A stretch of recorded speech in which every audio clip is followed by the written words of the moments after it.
সুপ্রিয় দর্শক আসসালামু আলাইকুম। বরাবরের মতো আবার চলে আসলাম নতুন একটি মজার রেসিপি নিয়ে। তো আজকের রেসিপিটি কিন্তু হাতে মাখা মুসুরির ডাল রান্না করব।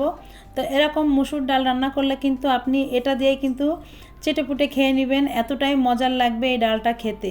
তো দেখুন, দেখতে যত সুন্দর লাগছে, খেতে কিন্তু তার থেকে দারুণ মজা যদি এইভাবে ডালটা যদি আপনারা রান্না করে খেতে পারেন। তো এভাবে যদি ডালটা রান্না করেন তো আমি বলতে পারি তো এভাবে ছাড়া আর কখনো অন্যভাবে ডাল রান্না করে খাবেন না। তো ভিডিওটি ভালো লাগলে একটি লাইক কমেন্ট শেয়ার করে চ্যানেলটিকে সাবস্ক্রাইব করে পাশে থাকবেন। তো দেখুন, এখানে আমি কিন্তু 250 গ্রাম ডাল কিন্তু মুসুর ডাল ধুয়ে নিয়েছি। তো ধুয়ে কিন্তু পানি ঝরিয়ে দেখুন নিয়ে নিলাম কড়াইতে। আর এখানে কিছু পেঁয়াজ কুচি আর কাঁচামরিচ ফালি করে কেটে দিয়ে দিয়েছি। তো এক এক করে কিন্তু এখন আমি এখানে মশলা দিব। তো এখানে কিন্তু আমি দেখুন হাফ টেবিল চামচ আদা বাটা দিয়েছি, হাফ টেবিল চামচের একটু বেশি রসুন বাটা দিয়েছি, আর একটু জিরা বাটা দিয়েছি হাফ টেবিল চামচ। তো সব কিন্তু আমি এখানে হাফ টেবিল চামচ করেই নিয়েছি। তো নিয়ে এখানে এখন সামান্য দেখছেন সামান্য একটু কিন্তু গরম মশলা বাটা দিয়েছি। তো এখানে যদি গরম মশলা বাটাটা নাও দিতে পারেন তো গুঁড়ো গরম মশলা থাকলে সেটাও দিতে পারেন। আর যদি গুঁড়ো গরম মশলা না থাকে তাও সেখানে আপনারা গরম মশলাটা ছাড়াও রান্না করতে পারেন। তো এখানে আমি লবণ আর হলুদ দিয়ে দিয়েছি আর তেল দিয়ে দিলাম। তো দিয়ে এখন কিন্তু ডালটাকে আমি কিন্তু খুব ভালো করে মেখে নেব। আর বন্ধুরা, গরম মশলাটা দিলে হয় কি এই ডালটা খেতে কিন্তু একটু আলাদা অন্যরকম স্বাদ লাগে। আর এই জন্যই কিন্তু ডালটা খেতে কিন্তু দারুণ লাগে। অনেকে ভাবতে পারেন মুসুর ডাল রান্না করছেন, গরম মশলা বাটা দিয়েছেন। তো একবার হলেও এটা দিয়ে এভাবে ট্রাই করে দেখবেন আসলে কতটা মজা এটা খেতে। সব সময় যে সব জিনিসের ভিতরে সব জিনিস যায় সেটা ঠিক না, কিন্তু কিছু কিছু ক্ষেত্রে অনেক জিনিসের ভিতরে কিন্তু অনেক কিছু যায়, সেটা কিন্তু আমরা নিজেরাও বুঝতে পারি না। কিন্তু একদিন এভাবে দিয়ে খেয়ে দেখবেন, আসলে কিন্তু একটু ডিফারেন্ট লাগবে। আর খেতে কিন্তু হঠাৎ করে মনে হবে কি যে কী খেলাম, আর এরকম মনে হবে।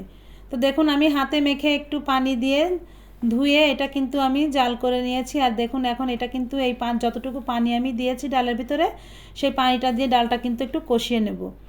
তো আপনারা কিন্তু এইভাবে কষিয়ে নেবেন। আর যদি না কষাতে চান তো একবারে কিন্তু পানিটা দিয়েও কিন্তু রান্না করতে পারেন। তো সেটা কিন্তু অতটা ভালো লাগে না আমার কাছে। তো আমার কাছে যেটা ভালো লাগে আমি কিন্তু সেটাই আপনাদের সঙ্গে শেয়ার করি।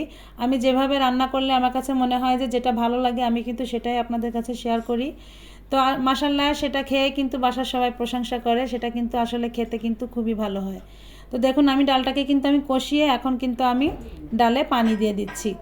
তো এই পানিটা দিয়ে এখন কিন্তু ডালটাকে কিন্তু ভালো করে জাল করে নিতে হবে। আর ডালে যত জাল হবে ডাল কিন্তু খেতে ততটাই মজা লাগবে। আপনি যে ধরনের ডাল রান্না করেন না কেন, যে ডালই রান্না করেন না কেন, ডাল কিন্তু অনেকটা জাল করতে হয়। তো এভাবে ঢাকা দিয়ে আমি ডালটাকে কিন্তু জাল করে নিব এভাবে। তো দেখুন, এভাবে জাল হতে হতে ডালের যতটুকু পানি দিয়েছিলাম ঝোলটা কিন্তু অনেকটাই কমে আসছে। আর এভাবে একটু ঘুটে ঘুটে দিবেন, কারণ ডালটা আস্ত থাকলেও কিন্তু ভালো লাগে না। আর ডালটা যদি এভাবে ঘুটে টুটে দেন তাহলে দেখা যাচ্ছে ঝোলটা একটু ঘন হয়, ডালটা কিছুটা ভেঙে যায়, কিছুটা আস্ত থাকে, দেখতে ভালো লাগে আর ডালটা কিন্তু স্বাদ লাগে। তো দেখুন, আজকে কিন্তু আমি এখানে ডিম দিয়ে এই ডালটা রান্না করব। তো দেখুন, ডিমটাকে আমি সিদ্ধ করে এভাবে মাঝখান থেকে কেটে নিয়েছি। আর এই ডালটা কিন্তু এভাবে রান্না করলে এই জন্যই কিন্তু মজা লাগে, ডিমটা কিন্তু খেতে অসম্ভব মজা লাগে। আর দেখুন, আপনি একসঙ্গে 2 রকম পুষ্টি পেয়ে যাচ্ছেন আপনার শরীরে, তাই না? যেমন ডালের পুষ্টিটা পাচ্ছেন তেমন ডিমের ক্যালোরিটাও পাচ্ছেন, তাই না? তো দেখুন, একসঙ্গে কিন্তু এভাবে যদি আমরা একটু মাথা খাটিয়ে রান্না করি তো আসলে কিন্তু আমাদের শরীরের প্রয়োজনটাও মিটে যায়। আর এটা দেখতে যতটা ভালো লাগে, দেখছেন তো কতটা সুন্দর লাগছে, আর এটা কিন্তু খেতে অসম্ভব মজা। এই ডালটা এইভাবে আপনারা একবার হলেও বাসায় ট্রাই করে দেখবেন। তো আমি কিন্তু প্রায় থেকে থেকে এই ডালটা রান্না করি, আমার বাসার সবাই পছন্দ করে। তো আজ ভাবলাম এটাই আপনাদের সঙ্গে শেয়ার করি।